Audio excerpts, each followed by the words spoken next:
Well, good morning, good evening, good afternoon, depending on where you are in the world. You're here with me, Jake, from Harlow Town Fans TV. Now, the weather is absolutely beautiful. You could be forgiven for being in Spain in this, but no, I am in Harlow, England. Now, it is Saturday, it's football day, finally. Friday, there was no World Cup game, it had its little rest, but we come back into the swing of things today. At 3 o'clock, we've got France versus Argentina. And at 7 o'clock, we've got Portugal versus Uruguay. Now, France-Argentina, you really need Messi to turn up, but I think France are going to edge that one, so I'm going with a France win. Portugal, Uruguay, same situation, but I do think Portugal have got a little bit more in the tank to actually win that game, so I'm going Portugal with that one.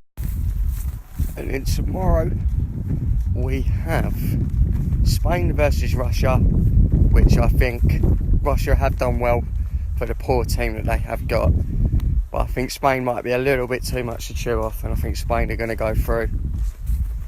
And then you've got Croatia versus Denmark, which I'm going for a Croatia win all day long, quite convincingly as well.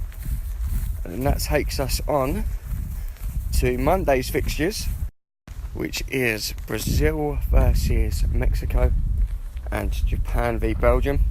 Of course, Japan could have been the team that England played had Belgium not scored that goal.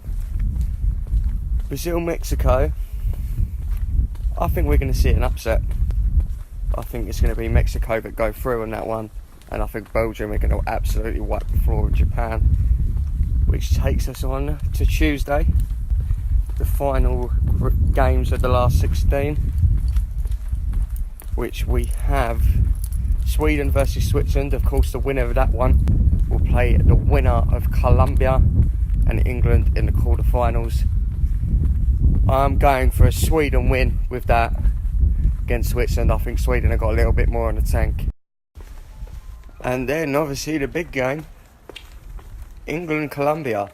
Now, I know a path for the quarterfinals may be a easier route, should we say. But the last 16, I think I'd rather have played Japan. But I think if England come out with the right mentality, we will beat Colombia. Obviously, they've got a little bit more in the tank than we have, but I have heard James Rodriguez is going to be out. So that's something good for us. But we'll have to play one of the big boys at some time. But of course, I'm going for an England win. So there are my last 16 predictions. We'll see if I'm right when the quarterfinals, and we'll do the same video for the quarterfinals. Other than that, I will see you on Tuesday for the vlogs against England and Colombia. Come on, the boys.